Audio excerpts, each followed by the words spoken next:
I once had a rocket with a tip of engine red. I lit it in a field of gold, stood back and watched it float overhead, just like I'd imagined, just like Mama said. Well, yeah, that's and anything you do like that. I mean, whether it gives you skills in music or not, I mean, you've figured out a way to make it happen for you. But it's giving you all sorts of skills that you will use in life that you will use to do. Man, that was the best idea I had ever had. I learned so much about myself. I have a PhD in music education, which I don't have any degrees in education. Like, I don't have any other music degrees or music education degrees. I was a performer and a teaching artist, but I'd done curriculum for the New York City education system for their music curriculum. I'd helped design curriculum that was now being used in the New York City DOE schools. I'd done all this work, and so. But I learned so much about music because what I didn't know going in was that the field of music education in academia, they're the people that do the research on all of the stuff that we as performers and as artists and as other educators and all the philosophical stuff that I didn't understand that was even, I didn't even know it existed. And so it opened this whole other world where I was like, wow, this is all the stuff I've been wanting to know. So, yeah, and it has led me to some really amazing pathways and to meet people like you I never would have met.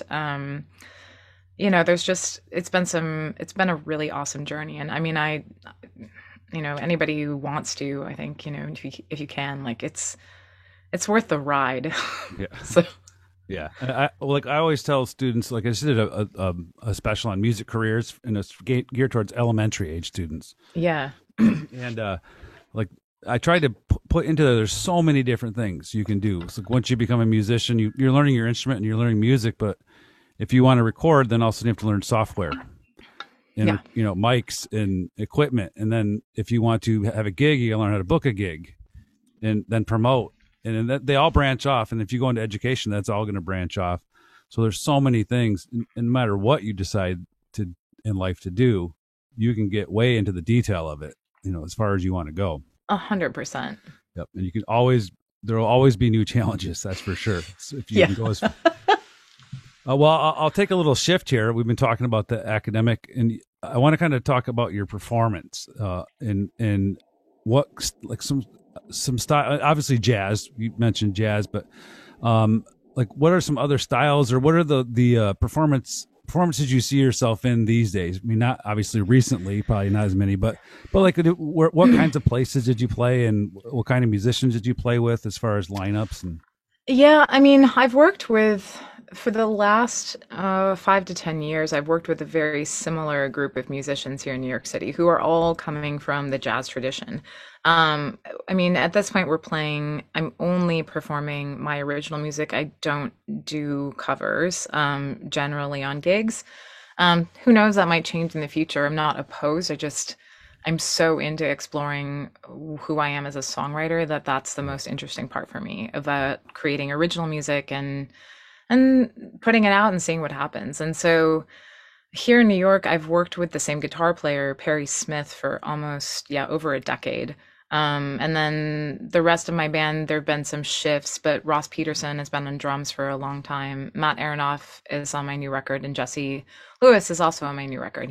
So it's a double guitar, acoustic and electric, which is kind of a different kind of a sound than you hear on a lot of records. And in New York, I mean, I'm playing kind of singer-songwritery venues, kind of jazz, but my stuff is jazz influenced, but it's a little too songwritery to be in the jazz venues. I find sometimes it's hard to kind of navigate that. So, I mean, I think cultural centers, libraries that host music and things like that. I definitely want to do a lot of, I would love to do a lot more clinics and master classes once things open back up, and like go to schools and kind of use both sides of all my experience and expertise of being able to work with high school groups or high school singers and songwriters, as well as college singers and songwriters and groups. And, and then be able to perform either with them or, bring a group down or play with the students there. I think that would be amazing. So. Yeah. It sounds like if you find some good players who can play jazz, especially for your songwriting, they can usually take whatever you're writing and put some pretty nice sound to it. Yeah, it's been a really awesome thing. And I mean, New York scene is really interesting because so many people are coming from a jazz tradition, even if they haven't, if they're working in pop or working in some other kind of genre or whatever. Like that was, I mean, so I'm 44, and like these schools that we have now, like USC, I mean, Belmont, you've got CU Denver, Clive Davis, in different schools like that, you didn't really have them and they're doing popular music, where there are songwriters and songwriting majors, that wasn't a thing in the late, 90s and early aughts. It didn't exist in any sort of wide range. I mean, maybe Berkeley had some stuff, but at the time, but it wasn't like, I didn't really know about that coming from a small town. So it's exciting that that's changing. But I think like because of that, that's where, even if you wanted to go into pop, you wanted a degree, jazz was the closest thing you could get. And those skills and the knowledge that you have there, I mean, you can play other things. You just have to figure out like the differences in the genres. You can't play, in the same way, but, yeah, it's cool. Yeah. And I imagine like probably a lot of the jazz clubs, I don't know for sure in New York City, but there's a lot of emphasis on instrumental and covers, like, standards, not covers. Yeah. Yeah. So it's refreshing to hear somebody who's can write their own tunes, get that jazz influence in there, and perform around a place like New York City. It's fun. Yeah. There's probably a few more venues there than here, although we have the Southeast Michigan quadrant, Yeah, totally. We do a lot of the same thing, cultural centers and lots of library concert series, I mean, those would be my ideal places. I mean, that's where people are listening and, they're really interested. I think that's above all what I'm looking for in any audience is like engagement from the audience. I'd rather play that than, a smoky bar where like nobody's paying attention because they just want to talk to their friends. That's fun, but it's a very different kind of a gig. Yeah, it can be. I mean, maybe in the early days it could pay well, compared to other gigs, but it can be depressing sometimes, I guess. Nobody's paying attention at all. Yeah, to put it bluntly, I want to talk about your songwriting. Yeah. Now, it's always a hard question that I don't like to ask is how do you go about writing your songs? Because I know it probably happens many different ways and starts many different ways. So can you just talk about that a little bit, like some of the ways you might approach? Yeah. I love talking about songwriting. I discovered the other day I was working on something and I was like, man, songwriting's my superpower. Like it's the lens through which like I get engaged with music, which I think it took me a little while to discover, going back to your very first question, actually. But yeah, I mean, the most common way that I will write a song is I usually come up with some kind of chord progression or some kind of vamp or groove in some sort of time and feel. And I kind of sit there and hum out melodies and see what kind of lyric pops out depending on what I'm thinking about. That's the most common for me. I try not to go there all the time because what I've learned in teaching songwriting as well as taking a lot of songwriting classes and courses is that that's not going to make you necessarily a better songwriter all around, right? And the more you challenge yourself and feel uncomfortable, the better you're going to get at your craft. So sometimes I'll intentionally write all the lyrics first and then see like what I have. Sometimes I'll start with maybe an idea of a melody and see where that fits into some sort of harmony. These days, I've actually even started working and creating in a DAW, which is a really weird. I haven't quite figured out where my voice is in that, but it's a different and interesting way to write. And I use Logic and, just trying to figure out like, well, what do I hear and what kind of a sound do I want? It's still really hard for me to create in that because I think so much at a piano or at a guitar that it's often like I'll get something started and then before it's too much, I try to take it into a DAW to try to just flesh out what ideas I'm having, which has become a fun thing in, this weird time we're living in to just explore and not worry about sharing any of that. It's not very good yet in that particular medium. But yeah, I mean, I try to, and the other thing I do is I often do a lot of writing to briefs or pitches, which is like, I'll give myself a pitch like, okay, it's got to be a verse, chorus, bridge, kind of a tune.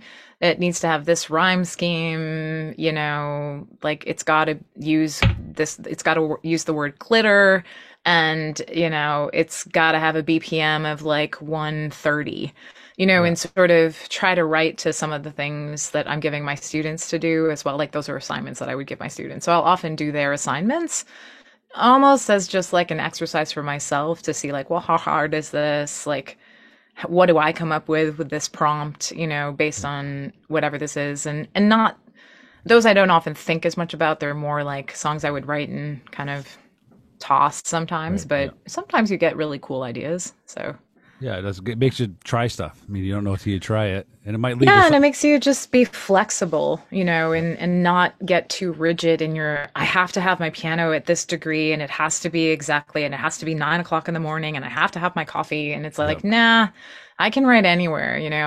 The Spark album I actually wrote in between teaching students. I would like jot down an idea, and I taught myself to just let go of like, well, what happens if you don't remember it? Because I wasn't doing voice memos at the time. And I was like, well, then it wasn't worth keeping. So I would move on. Yeah, I had that conversation in my head. Should I do a voice memo of this? If it's good enough, I'll remember it. It's kind of good. So maybe I should, it's going back and forth. What should I do? Yeah, I mean, these days I do a lot of voice memos just because I'm bouncing so many different directions that sometimes, and I'm writing something fast. And I'm like, man, I kind of don't want to forget this. Like, I'm just going to do a quick little, and it's fast. So. It's often in the car, I find. So I just do it quick in the car. I can't write. I don't want to write. So yeah. Exactly. There's lots of where the window's down, the wind's blowing, you can hear it, but the melody's there, Yep.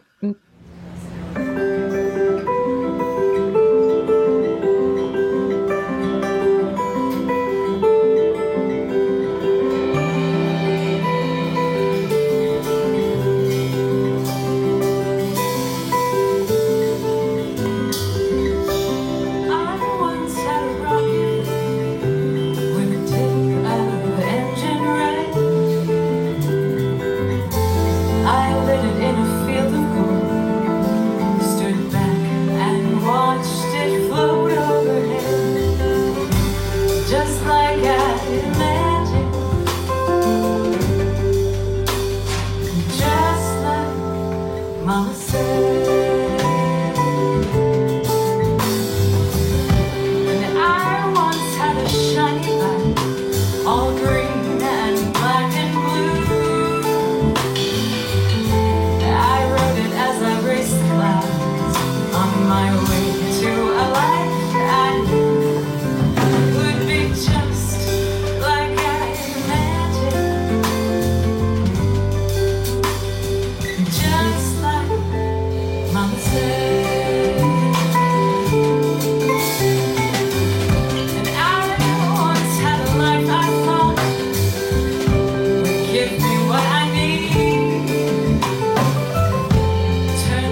could be